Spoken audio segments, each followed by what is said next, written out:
Bienvenue sur Actu du VTT et du GPS. Nous allons nous intéresser à Land et plus exactement à la fonction tracé. Dans un premier temps, je vais vous expliquer une petite astuce que j'ai mis en place, alors vous verrez vous si vous de votre côté vous l'avez fait ou pas ou si vous allez faire ce choix. Pour avoir l'ensemble de mes cartes toujours présents sur mon ordinateur, il y avait pour ceci trois choix. J'installe mes cartes dans des dossiers sur mon ordinateur, mais bon, ça peut venir charger l'ordinateur du nombre de dalles. Alors ça, c'est vraiment en fonction de vous et du nombre de dalles que vous avez. Là, moi, dans le cas présent, je n'ai que deux départements, mais si vous avez la France entière, ça peut être relativement volumineux. Alors moi, je vous conseille une astuce plutôt simple, c'est d'acheter une carte SD, voire micro SD, et de la mettre dans le lecteur SD de votre ordinateur, qu'il soit fixe ou portable, ce qui vous permettra au lancement de Land eh bien, de ne pas aller chercher dans la fonction carte ici, c'est-à-dire d'aller chercher vos cartes pour les faire lire par le logiciel Land. Dès lors que vous allez éteindre et rallumer Land, vous aurez vos cartes. Une troisième solution, bien sûr, c'est d'utiliser un disque dur externe qui sera continuellement connecté à votre ordinateur. Alors ça, c'est une solution plutôt intéressante si vous avez un ordinateur fixe.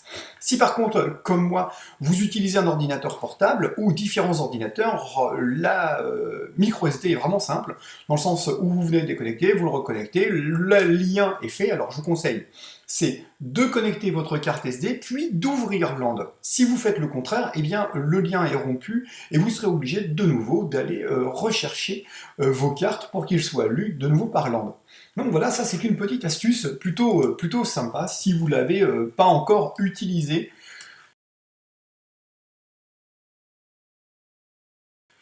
La deuxième chose, alors ça c'est plutôt destiné aux gens qui démarrent avec Land. Alors comment faire pour les mises à jour de Land? Eh bien, sachez que Land se met à jour tout seul, c'est-à-dire que vous allez recevoir un message qui se situera sur le bas de votre écran, vous signalant qu'une mise à jour est à faire. Dans l'éventualité que vous ayez connecté votre GPS, sachez que là aussi on peut vous communiquer le fait qu'il y a une mise à jour à faire. Alors si vous voulez vérifier si vous êtes dans la dernière version, eh bien il vous suffira pour les ordinateurs type PC de faire un clic droit de votre souris. Pour les Mac, vous appuyez donc sur CTRL. Au niveau de notre GPS, ici, hop, raté. Alors de nouveau, hop, oh bah oui, décidément. Voilà, tout simplement, nous on va venir ici, on va voir, donc mettre à jour le ToNav, je viens cliquer ici, et là, aussitôt, on est allé vérifier sur le GPS, mais aussi sur le serveur, si vous êtes sur la dernière génération. Là, dans le cas présent, on me dit que je suis sur la dernière version.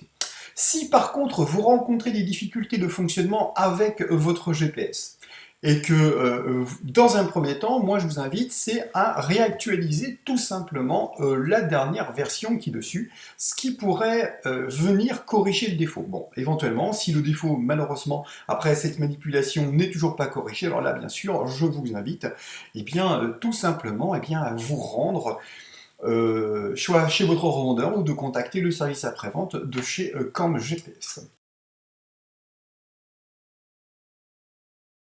Alors, la fonction tracé, comment ça fonctionne? Eh bien, écoutez, ça fonctionne très très simplement. On peut venir, éventuellement, c'est venir positionner ici un petit outil qui va être créer une nouvelle trace. Alors, vous allez me dire, oui, mais comment on fait ceci? Eh bien, on va venir sur la barre d'outils qui est ici, un petit contrôle, un petit clic de souris pour les ordinateurs type Mac. Pour les PC, un clic droit suffira. Et vous allez tout simplement venir chercher la fonction qui est ici, qui est de l'autre côté en fait, tout simplement, pour venir la poser sur notre barre d'outils pour pouvoir lancer éventuellement. Donc il vous suffira de venir la sélectionner, de venir cliquer ici pour la passer de l'autre côté, vous marquez OK, et elle va venir s'activer ici. Alors éventuellement, on peut, si on veut, de nouveau faire basculer de l'autre côté des éléments lorsqu'on veut les voir disparaître. Donc sachez que vous pouvez organiser votre barre d'outils un petit peu comme vous le souhaitez. Donc ça, c'est une chose. Voilà. Alors, lorsque l'on souhaite se rendre sur un endroit, alors j'imagine, vous êtes en possession d'un nombre de dalles important, voire la France entière, et vous voulez aller tracer un endroit qui sera votre lieu de vacances, par exemple. Eh bien, sachez qu'il est possible de s'y rendre directement sans avoir besoin d'utiliser la souris. Alors, si par exemple, je rentre la ville de Rouen, je viens cliquer sur Recherche, là, dans le cas présent, on me propose deux dalles. Par exemple, je dis OK, les deux dalles me sont ici sélectionnées, je viens cliquer dessus et tout seul, mon logiciel va m'emmener tout simplement sur Rouen, sur Rouen, oui, ah bon, ah bon. Bah, écoutez, je ne savais pas qu'il y avait un Rouen ici, donc je relance ma recherche, je vais venir ici, je vais venir visualiser, voilà, tout à fait comme de fait, apparemment il y en a un autre, je viens cliquer là et on me sélectionne ma dalle, tout simplement, et là, hop, je vais refaire un saut de puce, et je vais revenir sur la magnifique ville de Rouen, tout simplement. Voilà. Donc ça, c'est vraiment un point vraiment simple et assez facile. Hein, lorsque vous avez une cartographie globale de la France, eh bien, pour vous rendre sur votre lieu où vous souhaitez commencer à démarrer le tracé. Hop, hop, hop, reviens ici. Alors, c'est un petit peu nerveux, hein, je suis désolé. Avec le Mac, c'est vraiment nerveux, Land. Donc voilà, bon, on va essayer d'éviter de jouer trop avec la souris. Alors comment on va faire pour démarrer un traçage? Eh bien, c'est très simple. Je vais me rendre sur l'endroit sur lequel je souhaite tout simplement commencer mon traçage. Donc on va dire, tiens, par exemple, on va commencer au niveau de Desvillers-Rouen, par exemple. Donc je viens ici, j'ai ma fonction de tracé qui vient de se créer. On voit qu'on a maintenant, on n'a plus la main, mais on a un pointeur, je viens cliquer, tout simplement, voilà, et j'ai le début de mon traçage qui va pouvoir s'effectuer. Donc là, comme vous voyez, hein, je ne fais que déposer un certain nombre de points. Alors ne soyez pas étonnés de ne pas avoir la même couleur que la mienne. Sachez que c'est Land qui détermine par défaut une couleur. Donc au fur et à mesure que vous allez utiliser des couleurs, il va vous en choisir une autre. Alors là, je suis en train de tracer. Hop. Je suis en train de tracer, mais je n'ai pas, par exemple, le relevé du dénivelé. Alors ça, c'est pas compliqué. Il me suffira tout simplement de cliquer sur la fonction qui est ici, ce qui veut dire qu'au fur et à mesure que je suis en train de tracer, vous voyez, on voit la courbe qui est en train de se créer. Alors là, donc à présent, j'ai un deuxième tracé qui est visible, donc je vais tout simplement venir le désélectionner ici, voilà, et moi, je n'ai que mon tracé qui va apparaître. Alors, je vais continuer tout simplement à tracer. Hein. Bien sûr, je me déplace en restant cliqué sur ma carte, hein, tout simplement. Alors, on va tirer, on va en faire exprès. Hop, hop, voilà, on va se rapprocher un tout petit peu. Voilà. Je vais continuer à tracer et je vais faire en sorte de ne pas être très précis dans mon tracé. Vous allez comprendre pourquoi. Là, je suis en train de tracer, on va dire, on va appeler ça au kilomètre. Hein, je ne respecte vraiment aucunement la forme du chemin. Alors moi, je vous conseille de ne pas le faire. Hein, ça, c'est vraiment pour vous montrer hein, ce qu'il faut absolument pas faire. Alors, pourquoi? Parce que ça risque d'être imprécis et après, sur les GPS, moi, j'aime bien être très précis quand même dans la qualité du traçage de ce que je suis en train d'effectuer. Parce qu'un tracé bien réalisé, eh bien écoutez, ce sont des erreurs de lecture qui ne risquent pas de s'effectuer. Alors là, attention, hein, je recommence. Hop, vous allez voir, hein, je vais vous expliquer pourquoi je suis en train de faire un travail de cochon. Hop, voilà, tout simplement, je vais revenir. Je vais amener la fin de ma boucle. Là, je vais revenir me recoller sur le GA qui est ici. Tout simplement, voilà, hop. Et voilà, j'arrive à la fin. Alors, comme toujours, hein, quelle que soit la marque du GPS, je vous conseille, c'est d'éviter la superposition des points entre le point de départ et le point d'arrivée, qui pourrait toujours être un vrai problème de compréhension. Donc, une fois que j'ai terminé mon tracé, mais vraiment une fois que vous avez terminé votre tracé, vous appuyez sur Échappe pour sortir de votre fonction. Alors, il me suffira de faire un double clic sur notre parcours, pour éventuellement, c'est de venir changer ici la couleur, hein, de la passer en bleu si vous le souhaitez, de donner éventuellement un titre à votre randonnée. On doit pouvoir éventuellement... Hop, il est parti sur l'autre. Alors attendez, hop, je vous montre cette fonctionnalité. Hein, c'est rien, c'est lorsque je viens cliquer en fait sur l'élément qui est ici. Si je double-clique ici, il va aller venir à mon premier parcours. Si je viens cliquer sur l'autre parcours, il va y venir tout simplement. Alors là, c'est dans l'arborescence qui est ici. Ça, c'est vraiment une technique plutôt sympa et vraiment facile d'accès. Alors, je vous ai montré, hein, je vous ai vu, vous avez pu voir, hein, ici, j'ai vraiment travaillé comme un sagouin. Alors, comment on va faire pour venir corriger tout ceci?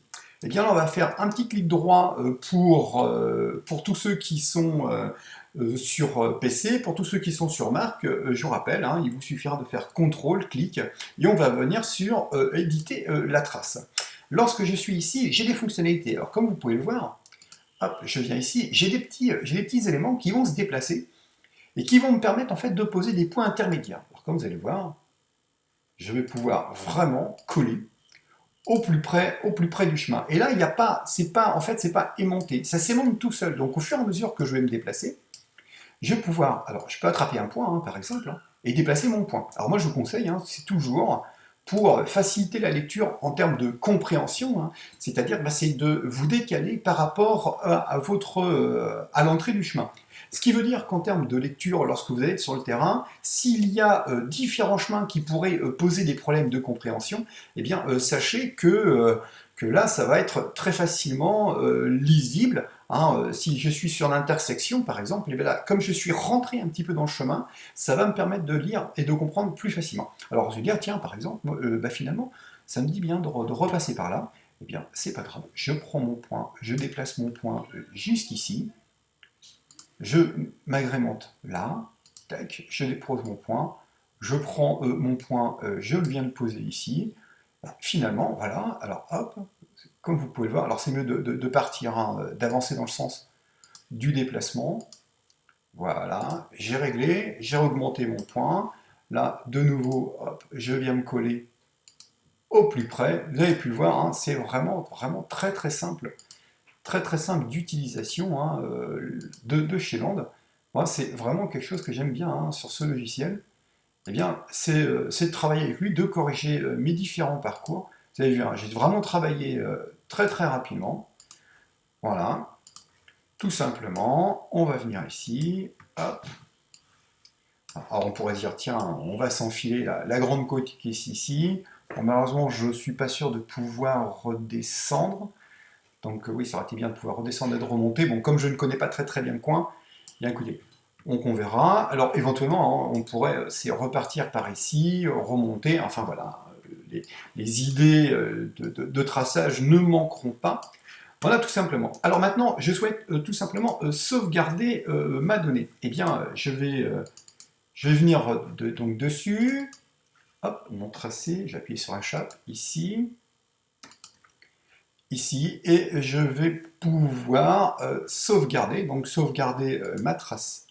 Tout simplement, je vais pouvoir la nommer. Alors, vous pouvez bien sûr, vous aussi, destiner l'endroit sur lequel vous souhaitez poser votre trace. Là, donc, à présent, ici, je vais le mettre EC1. Tout simplement, je dis sauvegarder. Alors maintenant, comment envoyer mon parcours à l'intérieur de mon GPS? Eh bien, écoutez, là aussi, ça va être très simple, comme vous allez pouvoir le voir. Je vais prendre mon parcours, je viens au niveau de mon GPS, je laisse faire. Donc le processeur s'est finalisé correctement. Alors vous allez voir, je vais le désactiver ici. Je viens à l'intérieur de mon tracé et qu'est-ce que je vois? Je vois mon parcours qui est ici. Alors si je le sélectionne, regardez, il apparaît de nouveau sur ma carte et il va revenir se positionner en haut, tout simplement. Voilà, pour la fonction tracé, vous avez pu remarquer que c'est quand même quelque chose de très simple et voilà. Écoutez, si vous avez des questions sur cette fonctionnalité, eh bien, n'hésitez pas à me contacter. Eh bien, écoutez, je vous dis à très bientôt sur Actu du VTT et du GPS.